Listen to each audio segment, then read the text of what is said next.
Happy. How many is that? Happy Friday? Something like that? Somebody told me one time I could do 7 Happy Fridays, and that was it. No more, no less, had to be 7. So Happy Friday. Did I break the rule? Not really sure.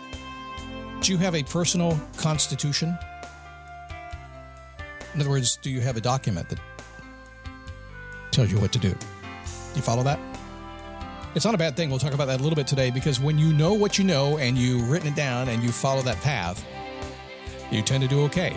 You don't meander all over the place. You get what you want. We'll talk about that a little more as today's show goes on.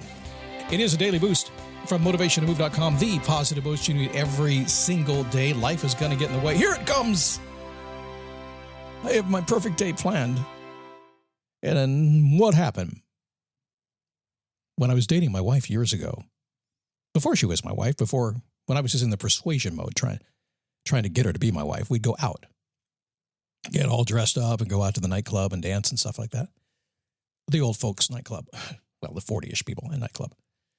We'd go out there and we'd be all excited to go out and have a great night. And some nights it was really great. We'd meet cool people. The food would be fantastic. Everything was just perfect. But the next week we'd go out and we would have repeated the same. Let's go back to the same place and kind of do the same time and kind of do the same thing, right? And we'd get out there and some drunk would show up, or somebody'd hit on her, or I would spill a drink on myself, or somebody would hit on her. Or I'd go to the bathroom and I was not feeling really well and come back and found somebody who would hit on her. Is there a theme here? Yeah, she's a beautiful woman. It happens, right? Life gets in the way.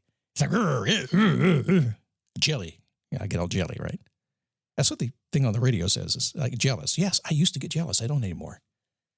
The point is this. No matter what you do today, no matter your plans were today or tomorrow, the weekend's coming, whatever it happens to be, something's going to get in your way. Get under your skin a little bit, and you got to learn how to deal with that. And we deal with a lot of that on this show. How are you? My name is Scott Smith. I'm the founder, the chief motivating officer here in the flow at motivationtomove.com, doing what I do, which is essentially pulling you through life no matter what gets in the way, as we cover all the time. It's Friday, and I can't let a Friday go. I've actually researched this and talked to a few people lately and surveyed it. I said, listen, you still want me to ask you, how do you want to feel on a Friday? God, yes. Remind me to do it, because I always forget to ask myself how I want to feel. So it's continuing. In other words, since you're an emotional creature, being human, most humans listen to this show. It's not all humans, but almost everybody listening to the show are humans. But they're emotional creatures, which means when you ask yourself, how do I want to feel? Very cool sentence, very cool question. You have a chance and a choice. You'll be given an answer, and the answer is going to be hopefully a good one. And you can go become that person. Because you know as well as I do, when you get home at the end of the day, what really makes you feel good or bad is how you feel, right? Whatever happened made you feel a certain way, so you might as well choose it. How do you want to feel? Take a few minutes when the show's over and ask yourself that question. Let's talk about a personal constitution. I have one. We'll share my version of it maybe next week for you. But I was on the phone with a client, and she had mentioned that she uses her personal constitution to guide her life. And I'd never actually heard anybody use that term before. Not sure why, because I think I've heard about every term ever used, but maybe I missed it a few times. Maybe it's the way she said it. I'm not really sure. But she had a personal constitution. She says she wrote it 25 years ago and has never changed it. So that got my ear. I was like, okay, personal constitution is kind of a cool thing, kind of a document, a who am I document kind of deal, knowing exactly, that's what I call mine, by the way, who am I. It's a rules. It's how I roll. It's what I do. It's how I react, how I respond. It's all that kind of stuff. And she wrote it 25 years ago, and she's never changed it. And she wasn't very happy, which is why she was working with me. So my first thought is, okay, well, it's really cool to set some rules in place. There's no doubt about that. But you know what? Over time, you do change. And if you find yourself unhappy, you need to update whatever you have decided you are. Because who you thought you were at 18 years old is not who you are at 38 or 48 or 58 or 68. Yes, by definition, a constitution doesn't change. Unless you live in America. And then it seems to change. Sidebar there. But nothing's new about that. But that didn't stop me from asking her if she had ever considered doing what countries do, amend your constitution. So, amend my Constitution? Is that even possible? Yeah, it is. And probably should do it because things change over time. But you shouldn't do it haphazardly, and you shouldn't be forced into doing anything. You shouldn't think you should do it. You should go, and then sit down and really think it through, because your most important beliefs and your core values are what should be in that personal constitution. Your core values, who you are, how you act, what you stand for. Remember those old Western movies, partner? Them's fighting words. Step outside, we're going to have a duel. That's what they stand for.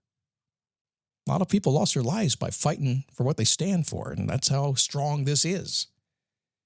If you have a personal constitution, what you stand for, you'll never back down from anybody. You'll negotiate, you'll talk, but you won't back off your goals until you have learned a little bit and decided that, no, there is an amendment that has to be there. Or, likely in many cases, if you're strongly thought it through, you'll say, no, this is who I am, this is what I understand, this is my view of the world, and that's it. You can't change me.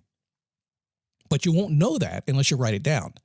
Your core values, what's most important to you. It should not change easily or quickly. It should be changeable, for sure. It should be updatable, for sure, with great consideration before you do that. As you grow older, don't like that one. As you grow wiser, I like that one. And sometimes when you grow older, you grow wiser. But as we've all seen on social media, not all the time. You should be willing to make adjustments based on your past experiences, because that's where all this came from. So imagine this. You're 18 years old. You sit down, you write your personal constitution because you're listening to Scott today and you happen to be 18 years old. And yes, there are more than a few of you out there. And you write it down. As you grow older and wiser, you're going to have some experiences here in the next 10 or 15 years. Family's going to come, jobs are going to change, you're going to move, and you're going to have to sit back and look at things and say, what was I thinking? And all I ask is you always do that. So write down what you personally believe, what are your core values, what guides you. You'll never be happier than when you follow your guiding values. You also probably would never run into more people who you have a little conflict with as well, because we don't all share the same values. But over time, everybody updates their core beliefs anyway. It happens, so you may as well do it consciously rather unconsciously. I will tell you this, if I may share a story with you.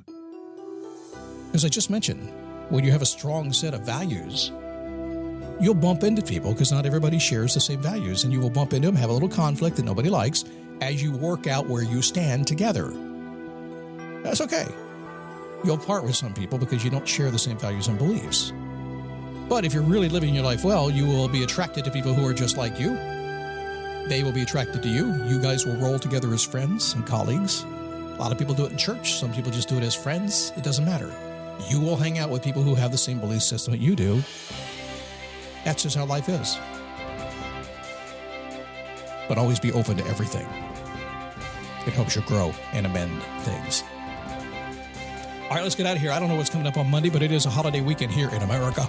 4-day weekend. Holy moly. And of course, I was smart enough to tag it onto a 2-week vacation. See, that's Scott logic. You ought to listen more because I know how to do stuff like that. Still, in the meantime, if you have a little time on the weekend, lots of times people are traveling, go to Facebook, go to dailyboostpodcast.com/Facebook. And request entry into my kingdom on Facebook. It's not my kingdom. It's just you guys. We just hang out together, okay? Come on in. Let's have some fun. And if you'd like to get this podcast commercial-free, join me for Boost Coaching. Have me send you a daily email. Have me send you a daily text based on that day's podcast. That's called Daily Boost Premium. A lot of you already have it. Thank you for that. If you don't, go to dailyboostpremium.com. Get signed up. It's very inexpensive and very powerful for you. That's a promise.